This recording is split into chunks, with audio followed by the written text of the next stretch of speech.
Hello dear student, study with Shivay में आपका स्वागत है। आज के वीडियो में हम राजनीति विज्ञान के कुछ एमसीक्यूज को हल करेंगे जो परीक्षा की दृष्टि से अत्यंत महत्वपूर्ण है। यह प्रश्न वर्ग एक पात्रता परीक्षा, पीजीटी, टीजीटी सामाजिक विज्ञान तथा एमपी सेट के लिए भी समान रूप से उपयोगी है। पहला प्रश्न है, निम्नलिखित में से कौन भारत में क्षेत्रीय आंदोलन को नृजातीय तथा स्व संस्कृति आंदोलन के पदों में वर्गीकृत करता है? कौन भारत में क्षेत्रीय आंदोलन को नृजातीय तथा स्व संस्कृति आंदोलन के पदों में वर्गीकृत करता है? Option A Sujal Basu, option B Myron Weiner, option C James Manor, option C Rob Jenkins. इसका करेक्ट आंसर है option B Myron Weiner. Bharat के क्षेत्रीय आंदोलनों को नृजातीय एवं स्व संस्कृति आंदोलन के पदों में वर्गीकृत करते हैं। नेक्स्ट क्वेश्चन है, भारत में भारतीय संविधान के अनुच्छेद 263 के अंतर्गत अंतरराज्यीय परिषद का गठन कब किया गया था?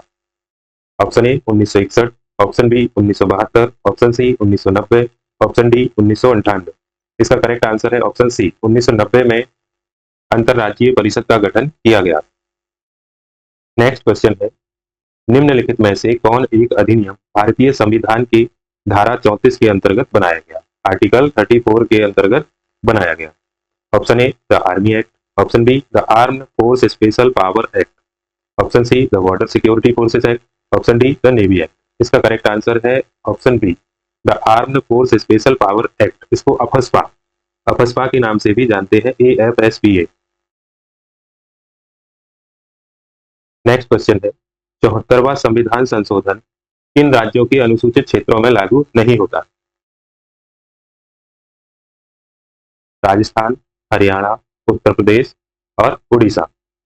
ऑप्शन ए में है 1 और 2 यानी राजस्थान हरियाणा, ऑप्शन बी 2 और 3 हरियाणा उत्तर प्रदेश, ऑप्शन सी 1 और 4 राजस्थान और उड़ीसा, ऑप्शन डी 2 और 4 हरियाणा और उड़ीसा। इसका करेक्ट आंसर है ऑप्शन बी हरियाणा और उत्तर प्रदेश के कुछ अनुसूचित क्षेत्रों में 74वां संविधान संशोधन लागू नहीं होता है।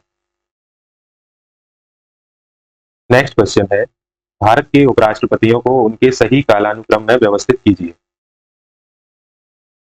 पहला है KR नारायण, दूसरा गोपाल स्वरूप पाठक, तीसरा कृष्णकांत और चौथे हैं मोहम्मद हिदायतुल्लाह। इनका क्रम होगा कालानुक्रम ऑप्शन ए में है गोपाल स्वरूप पाठक, मोहम्मद हिदायतुल्लाह, KR नारायण और कृष्णकांत। ऑप्शन बी में है KR नारायण, मोहम्मद हिदायतुल्लाह, गोपाल स्वरूप पाठक और कृष्णकांत। ऑप्शन सी में है कृष्णकांत, मोहम्मद हिदायतुल्लाह, गोपाल स्वरूप पाठक और KR नारायण। ऑप्शन डी में है मोहम्मद हिदायतुल्लाह, KR नारायण, कृष्णकांत, गोपाल स्वरूप पाठक। इसका करेक्ट आंसर है 2 4 1 3 ऑप्शन ए, यानी कि पहले नंबर पे है गोपाल स्वरूप पाठक, फिर है मोहम्मद हिदायतुल्लाह, फिर है KR नारायण और उसके बाद है कृष्णकांत। नेक्स्ट क्वेश्चन है, सूची 1 को सूची 2 से सुमेलित करना। सूची 1 में है 1813 का चार्टर एक्ट, 1833 का charter act, the government of India act 1858, the government of India act 1909। 1813 के चार्टर एक्ट में क्या हुआ था? ईस्ट इंडिया कंपनी के व्यापारिक एकाधिकार की समाप्ति हुई थी। 1833 के चार्टर एक्ट में क्या हुआ था? कंपनी के व्यापारिक अधिकार पूर्णतः समाप्त। कंपनी के व्यापारिक अधिकार पूर्णतः समाप्त। The government of India act 1858 में क्या हुआ था? Secretary of state for India, Bharat के लिए राज्य सचिव की नियुक्ति। नेक्स्ट है the government of India act 1909, Bharat शासन अधिनियम 1909 में क्या हुआ था? पृथक निर्वाचक मंडल का प्रावधान किया गया था। नेक्स्ट क्वेश्चन है, मैकियावेली को प्रथम आधुनिक राजनीतिक विचारक क्यों माना जाता है? ऑप्शन ए राजनीति से नीति शास्त्र और धर्म को अलग रखने के कारण, सेकंड ऑप्शन है राष्ट्र राज्य के अग्रदूत के रूप में, थर्ड ऑप्शन है पुनर्जागरण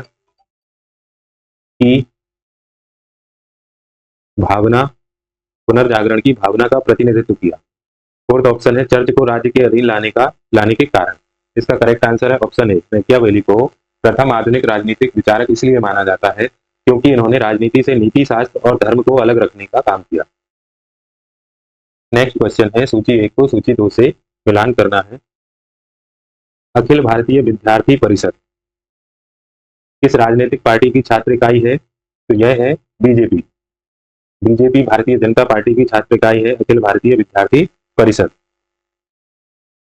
नेक्स्ट है all Indian student federation. All Indian student federation यह है कम्युनिस्ट पार्टी ऑफ इंडिया की छात्र इकाई। अगला है national student union of India, NSUI, यह है कांग्रेस की छात्र इकाई। नेक्स्ट है स्टूडेंट फेडरेशन ऑफ इंडिया, यह है CPIM, communist party of India, Marxist की छात्र इकाई है student federation of India. Next question है, गांधी की सर्वोदय अवधारणा के संबंध में निम्नलिखित में से क्या सही है? ऑप्शन ए, ज्यादा से ज्यादा लोगों का कल्याण। ऑप्शन बी, बहुमत दल की सरकार। ऑप्शन सी, अल्पसंख्यकों की सुरक्षा। ऑप्शन डी, समाज के सभी वर्गों का कल्याण। इसका करेक्ट आंसर है ऑप्शन डी, महात्मा गांधी की सर्वोदय अवधारणा किससे संबंधित है? समाज के सभी वर्गों के कल्याण से संबंधित है। ऑल पार्टी कॉन्फ्रेंस 1928 की अध्यक्षता किसने की? Option A, Pandit Motilal Nehru. Option B, doctor M A Ansari. Option C, Madan Mohan Malviya. Option D, CR Das. इसका करेक्ट आंसर है option B, doctor M A Ansari ने ऑल पार्टी कॉन्फ्रेंस 1928 की अध्यक्षता की थी। नेक्स्ट क्वेश्चन है, निम्नलिखित में से कौन से कथन सही है? ऑप्शन ए, कानून का अनुपालन सुनिश्चित करने हेतु भारत संघ को किसी राज्य को निर्देश जारी करने की शक्ति है, सही है। ऑप्शन बी है, विफलता की स्थिति में राष्ट्रपति उस राज्य सरकार के सारे कार्यों को अपने हाथ में ले सकता है, ये भी सही है, राष्ट्रपति शासन लग जाता है। ऑप्शन सी है, किसी राज्य के राज्यपाल की नियुक्ति राष्ट्रपति द्वारा की जाती है तथा उसकी पदावधि राष्ट्रपति के प्रसाद पर्यंत होती है, यह भी सही है। राष्ट्रपति राज्यपाल के प्रति उत्तरदायी नहीं है। राष्ट्रपति राज्यपाल के प्रति उत्तरदायी नहीं है, यह भी सही है। नेक्स्ट क्वेश्चन है, निम्नलिखित में से किसकी भारतीय संघ में तनाव वाले क्षेत्र के रूप में पहचान नहीं की गई? किसकी भारतीय संघ में तनाव वाले क्षेत्र के रूप में पहचान नहीं की गई? ऑप्शन ए, अंतरराज्यीय परिषद। ऑप्शन बी, अनुच्छेद 356। ऑप्शन सी, राज्यपाल की भूमिका। ऑप्शन डी, केंद्र राज्य वित्तीय संबंध। ये जो तीनों हैं ये भारत संघ में तनाव वाले क्षेत्र हैं, जबकि अंतरराज्यीय परिषद तनाव वाले क्षेत्र के रूप में नहीं, क्योंकि इसमें सभी राज्यों का प्रतिनिधित्व होता है। नेक्स्ट क्वेश्चन है, निम्नलिखित में से कौन पंचशील सिद्धांत 1954 में सम्मिलित नहीं है? ऑप्शन ए, एक दूसरे की क्षेत्रीय अखंडता संप्रभुता के लिए पारस्परिक सम्मान। ऑप्शन बी, परमाणु हथियारों का विकास नहीं करना। ऑप्शन सी, समानता तथा पारस्परिक लाभ। ऑप्शन डी, शांतिपूर्ण सह अस्तित्व। इसका आंसर होगा ऑप्शन बी, पंचशील सिद्धांतों में ऑप्शन बी सम्मिलित नहीं है, परमाणु हथियारों का विकास नहीं करना। जबकि एक दूसरे की क्षेत्रीय अखंडता तथा संप्रभुता के लिए पारस्परिक सम्मान है, समानता एवं पारस्परिक लाभ है, शांतिपूर्ण सह अस्तित्व है, इसके साथ ही परस्पर अनाक्रमण,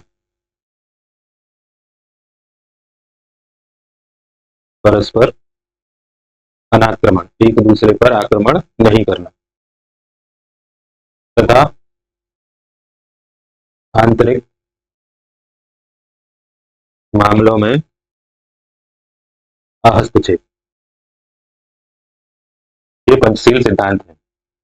पंचशील सिद्धांत भारत और चीन के मध्य 1954 में हुआ था, जिसमें कि 5 सिद्धांत दिए गए थे।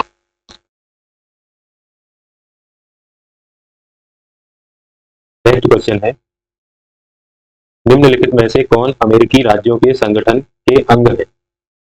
ऑप्शन ए, सचिवालय। ऑप्शन बी, अंतर अमेरिकी सम्मेलन। ऑप्शन सी, विदेश मंत्रियों की विचार विमर्श संधि। ऑप्शन डी, परिषद। इस प्रश्न का उत्तर आप लोगों को देना है कमेंट बॉक्स में। प्रश्न है, कब से भारत में इस बात पर सहमति बनी कि उपाध्यक्ष का पद प्रतिपक्ष दल को दिया जाना चाहिए? Option A 1984, option B 1989, option C 1996, option D 2001। इस प्रश्न का उत्तर आप लोगों को कमेंट बॉक्स में देना है। धन्यवाद।